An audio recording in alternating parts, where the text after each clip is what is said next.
नहीं जाएगा। आणि सध्या मुख्यमंत्री देवेंद्र फडणवीस बोलतायत, आपण ऐकूया. पेपर फुटीच्या संदर्भामध्ये राहुल गांधींची परत एकदा जोरदार टीका सरकारने पूर्ण यंत्रणांवर केली. राहुल गांधींना कदाचित या गोष्टीची कल्पना नसेल की प्रोएक्टिव्हली सरकारने कारवाई करून पेपर फोडणाऱ्यांना पकडलं आणि म्हणून ती परीक्षा पुढे नेली. पेपर फुटल्यानंतर नाही, त्याच्या आधी ही कारवाई महाराष्ट्र सरकारने आमच्या पोलिसांनी केलेली आहे आणि निश्चितपणे पुढची परीक्षा योग्य पद्धतीनं व्हावी याचं नियोजन चाललं आहे. त्याच्या तारखा देखील लवकरच आम्ही घोषित करणार आहोत. फक्त मला याची कल्पना नाही की राहुल गांधींनी हे ट्विट परदेशातनं केलं आहे की देशातनं केलं आहे, कारण ते बहुतांश वेळी परदेशात असतात, त्यामुळे त्यांना सगळी माहितीच असते असं नाही आहे. सर, त्यांनी 3 प्रश्न उपस्थित केलेत की एकतर या सगळ्या प्रकरणाचं उत्तरदायित्व तुम्ही स्वीकारावं, त्यासोबतच मुख्यमंत्र्यांनी हे देखील जाहीर करावं की तुम्ही नवीन परीक्षा कधी घेताय, आणि शेवटचा प्रश्न, ज्यांचं वर्ष वाया गेलंय त्यांना त्या वयाच्या अटीमधून सूट देण्यात यावी, असे 3 प्रश्न त्यांनी उपस्थित. मला असं वाटतं की या तिन्ही गोष्टींचं उत्तर यापूर्वीच दिलेलं आहे. आपण प्रोएक्टिव्हली कारवाई केली आहे. ज्यांना पकडलं आहे ते तर आंतरराज्यीय गुन्हेगार निघालेले आहेत. इतरही राज्यांमध्ये त्यांनी कारवाई केलेली आहे. त्यामुळे ही जी कारवाई आपण केली यामुळे अनेक राज्यातली पेपरफूट वाचवण्याचं काम आपल्या सरकारने केलं आहे. राहुल गांधींनी पहिल्यांदा स्वतःकडे, स्वतःच्या पक्षाकडे, स्वतःच्या सरकारकडे पाहावं आणि त्याच्यानंतर हे बोलावं. आजच्या कॅबिनेटमध्ये कर्जमाफीच्या संदर्भातले काही निकष आहेत ते बदलले की नाही, त्याच्यामुळे लाभार्थी शेतकऱ्यांची संख्या वाढताना दिसून येते. मी विधानसभेत घोषणा केली होती, आजपर्यंत सगळ्या कर्जमाफी योजनांमध्ये लगतच्या कर्जमाफी योजनेतले जे पात्र उमेदवार असतात त्यांना अपात्र करण्यात आलं.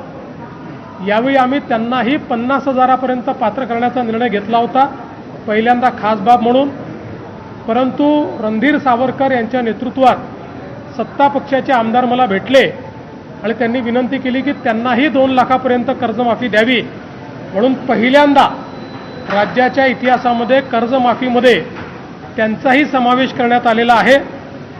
मुळामध्ये दुसरी जी अट होती की 26-27चेही पैसे भरले तर प्रोत्साहनपर पैसे मिळतील, ती 26-27ची अट जी आहे ती आपण काढून टाकलेली आहे.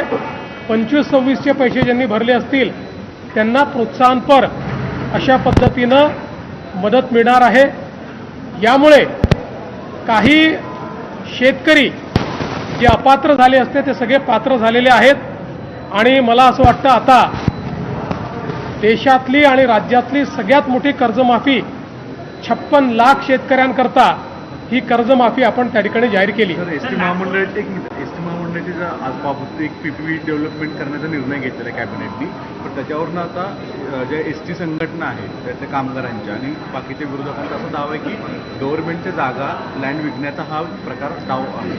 पहिल्यांदा तर ज्या संघटनांनी सांगितलं आहे त्या संघटनांना मला हे विचारायचं आहे की एसटी तोट्यात आहे त्याच्याकरता तुम्ही काही करताय का, काही उपाययोजना केल्या आहेत का. केवळ प्रत्येक गोष्टीवर टीका करायची आणि एसटी मात्र तोट्यात ठेवायची, हे बंद केलं पाहिजे. एकही जागा विकली जाणार नाही.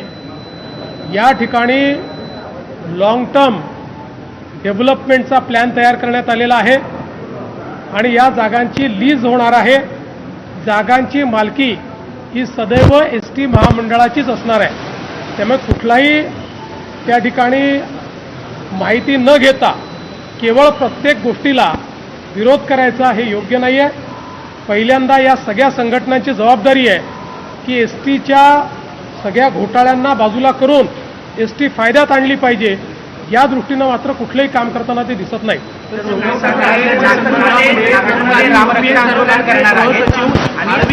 यांनी एक धक्कादायक पाठिंबा खुलासा केला आहे. ते असं म्हणतात की हा सगळा जो प्रकार 2008 साली झालेला मुंबईतला दहशतवादी हल्ला होता हा ISI आणि काँग्रेसचा प्लॅन होता. श्री मणी यांनी जे दावे केलेले आहेत हे प्रचंड धक्कादायक आहे.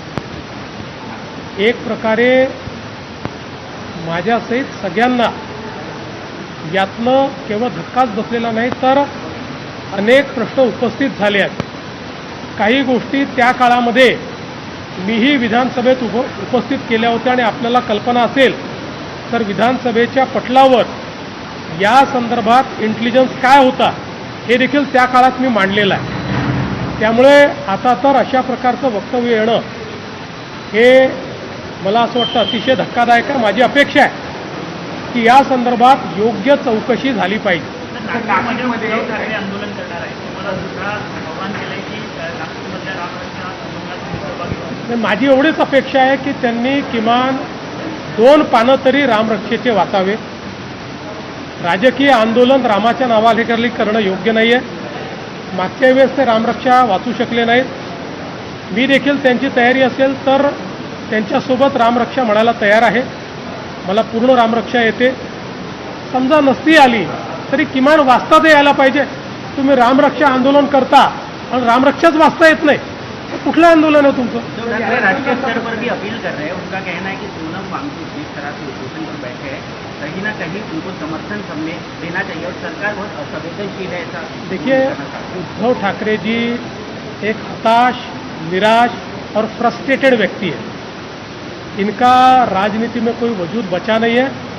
ये जो सारी चीज़ें वो बोलते हैं फ्रस्ट्रेशन से बोलते हैं.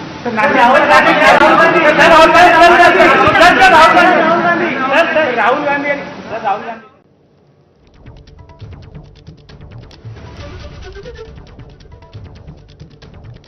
तर मुख्यमंत्री देवेंद्र फडणवीस बोलत होते. यानंतर एक छोटासा ब्रेक घेऊया. बघत रहा ABP 5.